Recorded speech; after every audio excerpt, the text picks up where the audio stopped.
میری دکان پر ایک عورت آئی اور میرے منہ پر کپڑا مار کر بولی، اس سوٹ میں سوراخ ہے، مجھے نہیں چاہیے، میرے پیسے واپس کرو۔ اچانک ایک آدمی دوڑتا ہوا آیا اور میرے ہاتھ سے وہ سوٹ لے کر بولا، بھائی یہ جوڑا مجھے سستے میں دے دو، مجھے اپنی بیوی کو دینا ہے۔ وہ بہت مجبور نظر آ رہا تھا۔ مجھے بہت ترس آیا اور اتنا مہنگا جوڑا اسے 300 میں پکڑا دیا۔ جب رات کو گھر آیا تو وہی سوراخ والا سوٹ بیوی کو پہنے دیکھ کر تو جان نکل گئی، کیونکہ میں ایک غیرت مند اور عزت دار انسان ہوں۔ مجھے اپنے ان اوصاف پر فخر ہے، مگر اس کا یہ مطلب نہیں کہ مجھے شکی مزاج مرد سمجھا جائے۔ میں ایک خوشگوار ازدواجی زندگی گزار رہا تھا۔ اللہ کا مجھ پر بڑا کرم تھا۔ ایک اچھے علاقے میں مناسب سا گھر، خوبصورت بیوی اور 3 پھول جیسے بچے۔ غرض کہ اس دنیا میں ایک انسان کو مناسب زندگی گزارنے کے لیے جو اشیاء اور رشتے درکار ہوتے ہیں وہ سب مجھے میسر تھے۔ ایک بڑی مارکیٹ میں میری لیڈیز کپڑوں کی دکان تھی جو بہت اچھی چلتی تھی اور میں خود کو خوشحال لوگوں میں شمار کرتا تھا۔ مگر پھر ایک ایسا واقعہ ہوا کہ میری ہنستی کھیلتی زندگی میں ایک بونچال سا آ گیا۔ میری بیوی نجمہ ایک سلیقہ شعار اور خوبصورت کے ساتھ خوبصورت عورت تھی۔ اس نے میرے گھر کو جنت بنا رکھا تھا۔ میں بھی اپنی طرف سے پوری کوشش کرتا تھا کہ اسے ہر سہولت فراہم کر سکوں۔ شادی کے بعد کچھ عرصہ وہ بہت سہمی رہتی تھی، شاید نئی جگہ ہونے کی وجہ سے گھبراتی تھی۔ کچھ اس وقت میں بھی کافی تلخ مزاج تھا اور چھوٹی چھوٹی باتوں پر غصہ کر جاتا۔ مجھے یاد ہے شادی کے بعد ایک دن اس نے ڈرتے ڈرتے مجھ سے کہا کہ ہم کہیں بھی گھومنے نہیں گئے تو کیوں نہ کچھ دنوں کے لیے کہیں چلیں۔ اس وقت اس کی آنکھوں میں محبت اور آس کے ایسے جگنوں بھرے ہوئے تھے کہ میں انکار نہ کر سکا، اور میں نے ایک ہفتے کے لیے شمالی علاقہ جات کی سیر کا پروگرام بنا لیا۔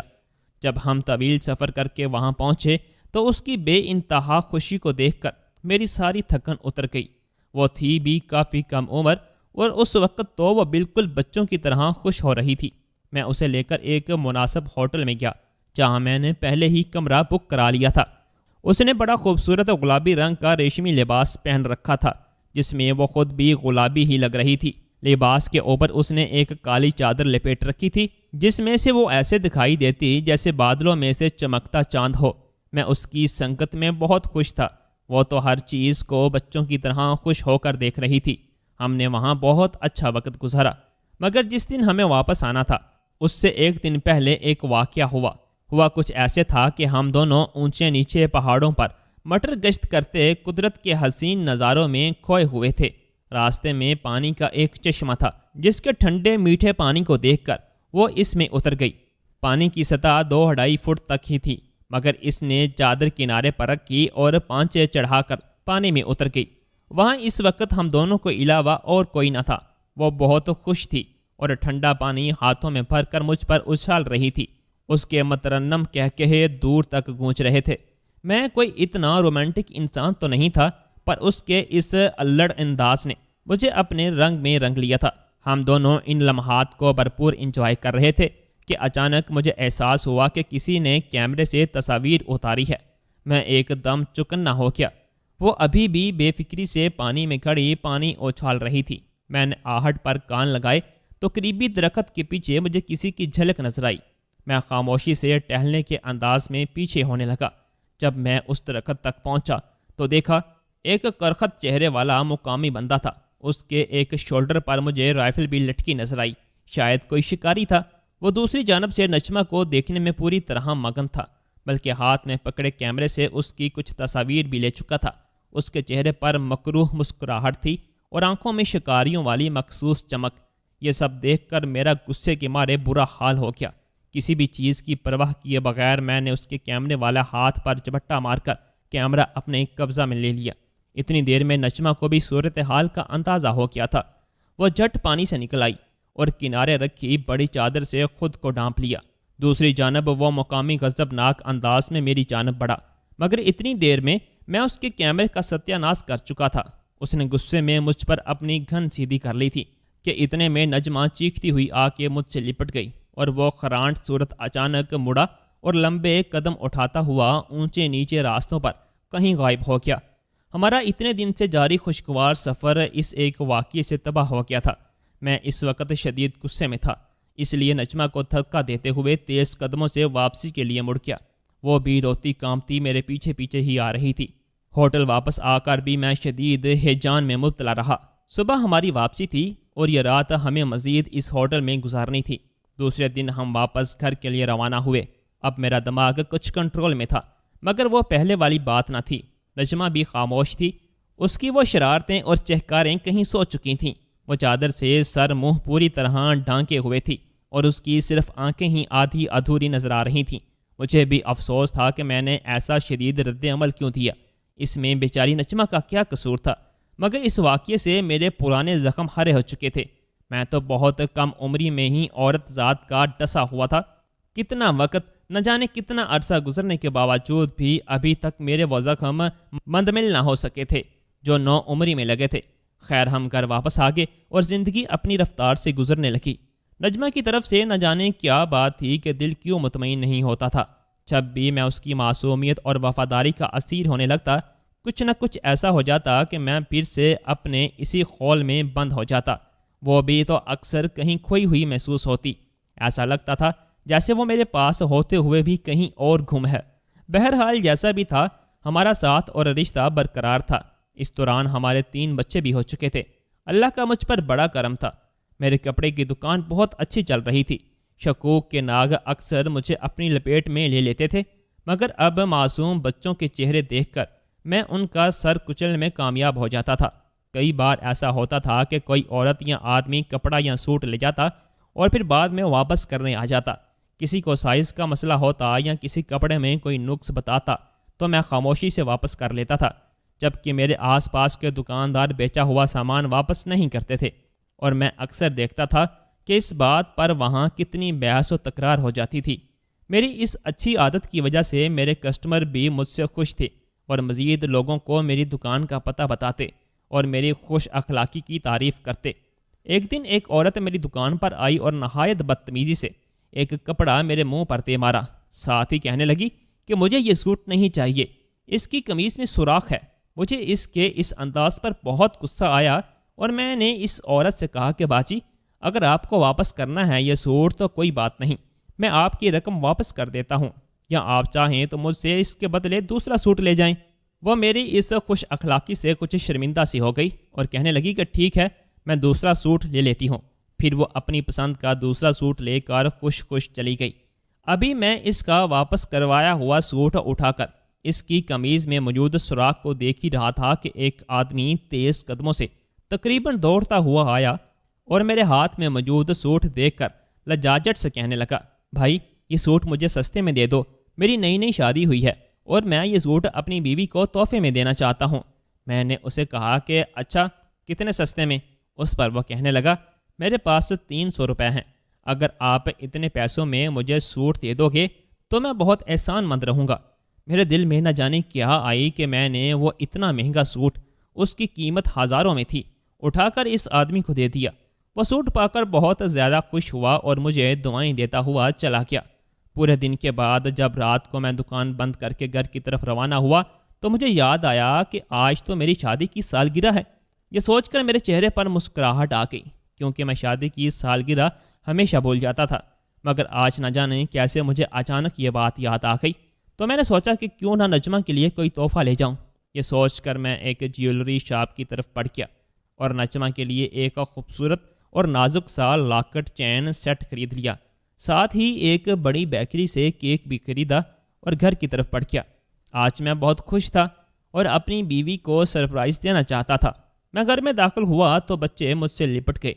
میں نے بیوی کو آواز دی تو وہ کمرے میں سے نکل کر باہر آئی، مگر جیسے ہی میری اس پر نظر پڑی میرے اوسان خطا ہو گئے اور میں حیرت سے اسے دیکھنے لگا، کیونکہ میری بیوی نے وہی سوراخ والی قمیض پہن رکھی تھی جو آج ایک عورت نے واپس کروائی تھی اور پھر ایک آدمی اسے سستے داموں اپنی بیوی کے لیے لے گیا تھا۔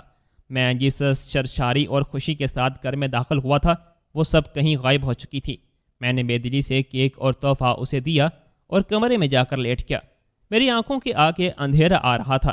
یہ میرے ساتھ کیا ہو رہا ہے؟ کیا وقت اپنے آپ کو دہرا رہا تھا؟ یہ سب کیا تھا؟ مجھے کچھ بھی سمجھ نہیں آ رہا تھا۔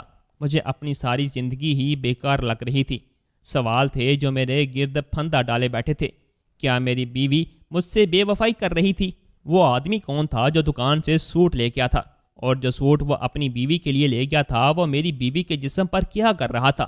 میں شدید ذہنی اذیت کا شکار تھا، مگر اس وقت میں نے مصلحت پسندی سے کام لیا۔ میری بیوی اتنی خوش تھی کہ اس نے میری کیفیت پر غور ہی نہیں کیا اور میری تھکن سمجھتے ہوئے مجھے آرام کرنے کا کہہ کر بچوں کے پاس چلی گئی۔ میرے سامنے ماضی اپنی پوری صفاقی کے ساتھ آ کھڑا ہوا تھا۔ میرا بچپن کتنا حسین تھا، وہ وقت جب میں اپنے ماں باپ کی محبت کی چھاؤں میں سانس لیتا تھا۔ میرا باپ بہت ہی محبت کرنے والا سادہ دل انسان تھا۔ اس کی زندگی کا محور میں اور میری ماں تھے۔ مجھے یاد ہے میری ماں بہت حسین عورت تھی۔ حسن کے ساتھ ساتھ اس میں نخرہ بھی بہت تھا۔ وہ اکثر کسی بھی چھوٹی سی بات پر میرے باپ سے ناراض ہو جاتی تو میرا باپ بے چین ہو جاتا اور پھر ہر جتن کرتا کہ وہ راضی ہو جائے۔ میرے باپ کے پاس اس قدر مال و دولت تو نہ تھی کہ وہ دنیا کی ہر آسائش میری ماں کو دے سکے، مگر جو بھی اس کے بس میں تھا وہ اس سے بہت زیادہ کرنے کی کوشش میں لگا رہتا تھا۔ وہ خود مزدوروں والے حلیے میں رہتا، جبکہ میری ماں کو شہزادیوں کی طرح رکھتا تھا۔ سب لوگ میری ماں پر رشک کرتے تھے کہ اسے اس قدر چاہنے والا شوہر ملا ہے، مگر پھر نہ جانے کیا ہوا کہ ہمارے گھر کی خوشیوں کو کسی کی نظر لگ گئی۔ اب گھر میں وہ پہلے والا سکون نہ تھا، نہ محبت۔ میرے باپ کے آتے ہی ماں نہ جانے کون کون سی شکایات کا ڈھیر نکال کر بیٹھ جاتی تھی، جن کا شاید میرے باپ کے پاس کوئی جواب نہ ہوتا نہ حل۔ اس وجہ سے وہ دن بدن چپ ہوتا جا رہا تھا۔ وہ اکثر مجھے گلے سے لگا کر آسمان کی طرف دیکھتا اور پھر ایک سرد آہ بھر کر خاموش ہو جاتا۔ پھر ایک دن سب کچھ ختم ہو گیا۔ اس وقت میری عمر 10 سال تھی۔ اب میں اتنا بچہ بھی نہیں تھا اور بہت سی باتیں سمجھنے لگا تھا۔ تب ایک دن میری ماں نے اپنا سامان اکٹھا کیا اور خاموشی سے مجھے اور میرے باپ کو چھوڑ کر ہماری دنیا سے نکل گئی۔ بعد میں اس نے عدالت سے رجوع کر کے اپنی راہ الگ کر لی۔ وہ کس قدر مشکل وقت تھا جب مجھے لگتا کہ میرا وجود اس قدر ارزاں ہے کہ ایک ماں اپنی اولاد کو بھی کسی حقیر کیچوے کی طرح جھٹک کر چلتی۔ کیا لوگ غلط کہتے ہیں کہ ماں اپنی اولاد کے لیے بڑی سے بڑی قربانی دے دیتی ہے، مگر میری ماں کے نزدیک تو شوہر اور اولاد سے بڑھ کر وہ آسائشات تھی جو اسے درکار تھیں۔ اس دن سے میرے ذہن میں عورت ذات کے حوالے سے بہت سی گرہیں بن چکی تھیں۔ میرے باپ کی بے بسی اور مجبوری، اس کے ساتھ اس کی تڑپ کا میں گواہ تھا۔ اسی وجہ سے میں شادی بھی نہیں کرنا چاہتا تھا۔ میرے دل میں یہ خوف بیٹھ چکا تھا کہ عورت بے وفا ہوتی ہے۔ میں نہیں چاہتا تھا کہ میرے بچے بھی اس ذلت اور محرومی کا شکار بنے جس کا شکار میں رہا، مگر میرے باپ نے مرتے مرتے بھی میرا گھر بسا دیا تھا۔ میری شادی کے کچھ ہی عرصے بعد میرے باپ کا بھی انتقال ہو چکا تھا۔ میرے لیے تو پہلے ہی عورت ذات ناقابل بھروسہ تھی اور یہ نااعتباری مجھے دی گئی تھی، ورنہ ایک بچہ کیا جانے کہ ماں جیسی عظیم ہستی بھی اولاد کو ٹھوکر مار کر جا سکتی ہے۔ اب جب کہ میں زندگی میں کافی آگے بڑھ چکا تھا، یہ میری بیوی نے میرے ساتھ کیا تھا۔ بہرحال میں نے اس وقت اپنے ذہن میں اٹھتی آندھیوں کو مصلحت کی تھپکیاں دے کر ٹھنڈا کیا اور خود سے وعدہ کیا کہ میں اس بات کے آخر تک جاؤں گا۔ یہ بات میری مردانگی اور محبت پر کاری ضرب تھی کہ میری بیوی مجھ سے بے وفائی کرے۔ میں اپنے باپ کی طرح بے بسی سے آنسو نہیں بہاؤں گا، یہ میں نے خود سے عہد کیا۔ وہ پوری رات میری کانٹوں پر لوٹتے ہوئے گزری تھی، مگر صبح اٹھ کر میں نے کچھ بھی زہر نہ ہونے دیا۔ معمول کے مطابق اٹھا، ناشتہ کیا اور گھر سے نکلنے لگا تو میں نے پلٹ کر بیوی کی جانب دیکھا اور مسکراتے ہوئے کہا کہ تم نے جو سوٹ پہنا ہوا تھا وہ کہاں سے لیا تھا؟ ایک لمحے میں ہی میری بیوی کا چہرہ پیلا پڑ گیا اور وہ حیرت سے مجھے دیکھنے لگی، کیونکہ میں نے آج تک اس کے کپڑوں زیورات کے متعلق اس سے کوئی سوال نہ کیا تھا۔ میں نے اس کا گھبرایا ہوا انداز دیکھا تو میرے دل کو مزید دھچکا لگا۔ میں نے دل پر جبر کرتے ہوئے مسکراتے ہوئے کہا کہ وہ سوٹ تم پر بہت اچھا لگ رہا تھا۔ یہ کہہ کر میں لڑکھڑاتے قدموں سے گھر سے باہر نکل آیا۔ میں نہ جانے کس طرح دکان پر پہنچا، مجھے نہیں خبر ہوئی۔ میرے ہیلپر لڑکے نے میری حالت کو دیکھتے ہوئے مجھے ایک طرف بٹھا دیا اور پورا دن کام اس نے ہی سنبھالا۔ اس پورے وقت میں یہی پلان کرتا رہا کہ مجھے اپنی بیوی کو رنگے ہاتھوں پکڑنا ہے۔ میں اسے خود سزا دوں گا۔ میں اپنے باپ کی طرح ساری زندگی سسک کر چلتے کرتے نہیں گزاروں گا۔ یہ اور اس جیسے کتنے ہی خیالات آتے کہ اور مجھے اپنے حصار میں لیتے کہ اب میں نے اپنی روٹین پر غور کیا کہ کتنے ہی سالوں سے میری یہی روٹین تھی کہ میں صبح گھر سے نکل جاتا تو پھر رات میں ہی گھر واپس جاتا تھا۔ پورا دن میری بیوی کیا کر رہی ہے، کہاں جا رہی ہے، کس سے مل رہی ہے، مجھے اس سب کی کوئی خبر ہی نہیں تھی۔ یہ شاید اس لیے تھا کہ مجھے اس کی معصومیت پر یقین آ گیا تھا۔ میں نے سمجھ لیا تھا کہ وہ ایسا کچھ نہیں کرے گی جس سے میرا اعتبار ٹوٹ جائے گا، مگر یہ اس نے کیا کر دیا تھا؟ مجھے دوبارہ اسی پستی میں دھکیل دیا تھا جہاں سے میں بڑی مشکل سے نکل سکا تھا۔ اب میں نے 2-4 دن غور کرنے کے بعد ایک منصوبہ بنایا اور پھر اس پر عمل درآمد کرنے کے لیے خود کو پوری طرح تیار کر لیا۔ میں نے ان 2-4 دنوں میں اپنی بیوی کے ساتھ گزارے سالوں کے بارے میں سوچا تو مجھ پر انکشاف ہوا کہ میں تو اس کے ماضی کے بارے میں بھی زیادہ کچھ نہیں جانتا، کیونکہ میں شادی کرنا ہی نہیں چاہتا تھا اور میرے ابو نے میری زبردستی ہی شادی کروا دی تھی۔ دوسری بات کہ میں نے کبھی اپنی بیوی کے منہ سے بھی اس کے کسی گھر والے کا ذکر نہیں سنا تھا۔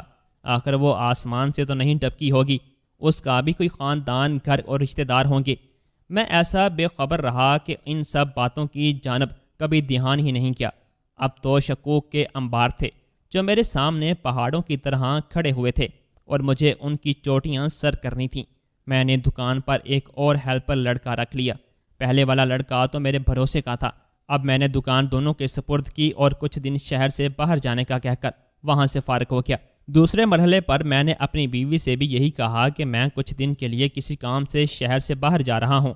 میں نے یہ بتا کر اس کے تاثرات چیک کیے تو مجھے میری بیوی کے چہرے پر سکون سا نظر آیا، جیسے وہ میرے جانے سے خوش ہو۔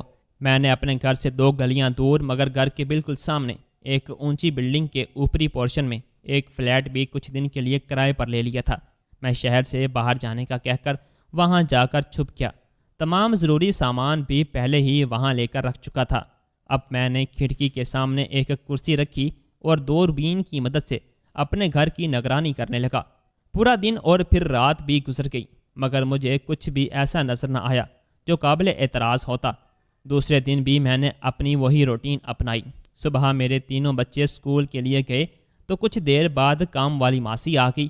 وہ کام کر کے گئی تو سویپر آیا اور کچرا لے کر چلا گیا، مگر پھر ایک شخص کو اپنے گھر کی طرف بڑھتے دیکھ کر میرا خون کھول اٹھا۔ یہ وہی شخص تھا جو سوراخ والا سوٹ لے کر گیا تھا۔ اس نے میرے گھر کی بیل بجائی تو میری بیوی نے فوراً دروازہ کھول دیا۔ وہ پہلے سے ہی کہیں جانے کے لیے تیار تھی۔ گھر سے باہر نکل کر اس نے ادھر ادھر دیکھا اور پھر اس آدمی کے ساتھ جلدی سے آگے بڑھ گئی۔ میری تو بری حالت ہو چکی تھی، خون میری کن پٹیوں میں ٹھوکریں مار رہا تھا۔ اب فیصلے کا وقت تھا مگر میں اس چیز کو آخر تک پہنچانا چاہتا تھا، اس لیے تیزی سے اٹھا اور لفٹ کے ذریعے بلڈنگ سے باہر نکل کر خاموشی سے ان لوگوں کا پیچھے چل پڑا۔ کافی دور پیدل چلنے کے بعد وہ دونوں ایک چھوٹے سے گھر میں غائب ہو گئے۔ میں نے اس گھر کا جائزہ لیا۔ اس کی خستہ حالی مکینوں کی حالت کی چگلی کھا رہی تھی۔ میں نے دانت پیستے ہوئے سوچا کہ میں نے اس عورت کو کس چیز کی کمی کی ہے کہ یہ اس حد تک گر گئی۔ میں نے اندر جانے کے لیے پچھلی دیوار کا انتخاب کیا اور اندر کود کیا۔ ایک کمرے سے باتوں کی آواز آ رہی تھی۔ میں نے اس کمرے کے دروازے پر دباؤ ڈالا تو وہ ایک دم اندر کی طرف کھل گیا اور میں اپنے ہی زور میں اندر پہنچ گیا، مگر اندر کا منظر دیکھ کر میں حیران رہ گیا۔ جیسا میں نے سوچا تھا وہاں ایسا کچھ بھی نہیں تھا۔ میری بیوی کی آنکھیں مجھے دیکھ کر حیرت سے پھٹ چکی تھیں۔ وہ سمجھ گئی تھی کہ میں اس پر شک کرنے کی وجہ سے اس کا پیچھا کرتے ہوئے یہاں پہنچا ہوں۔ وہ اسی وقت میرے پیروں میں گر گئی۔ میں تو ہکا بکا تھا اور میری زبان کنگ ہو چکی تھی۔ نجمہ نے مجھے جو بتایا وہ کچھ یوں تھا۔ میرے باپ نے میری شادی کے وقت نجمہ کو میری ماں کے بارے میں سب کچھ بتا دیا تھا، ساتھ ہی میری ذہنی حالت کے بارے میں بھی آگاہ کر دیا تھا۔ نجمہ بھی ایک ٹوٹی ہوئی فیملی کی لڑکی تھی مگر یہاں معاملہ الٹا تھا۔ نجمہ کے باپ نے اس کی ماں کو چھوڑ دیا تھا اور کچھ غلط قسم کی عورتوں کے چکر میں پھنس گیا تھا۔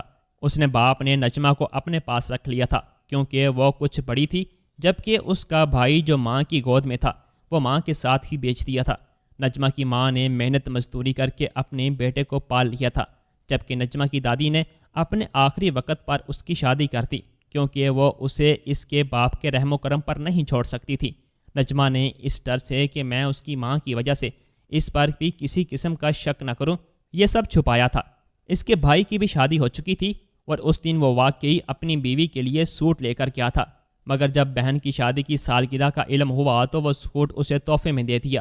نجمہ کی ماں کی طبیعت اب بہت خراب رہنے لگی تھی، جس کی وجہ سے وہ چھپ چھپ کر ماں سے ملنے بھائی کے ساتھ چلی جاتی تھی۔ یہ سب سن کر میں نے اللہ کا شکر ادا کیا اور اپنی باوفا بیوی کو مزید عزت دی اور مان دینے لگا۔ میں اب سمجھ گیا تھا کہ ہر عورت بے وفا نہیں ہوتی۔ دوستو کیسی لگی آپ کو ہماری آج کی کہانی؟ کمنٹ باکس میں اپنی قیمتی رائے کا اظہار لازمی کیجیے گا۔ کہانی اچھی لگی ہو تو ویڈیو کو لائک اور چینل کو سبسکرائب بھی لازمی کر دیجیے گا۔ اللہ حافظ۔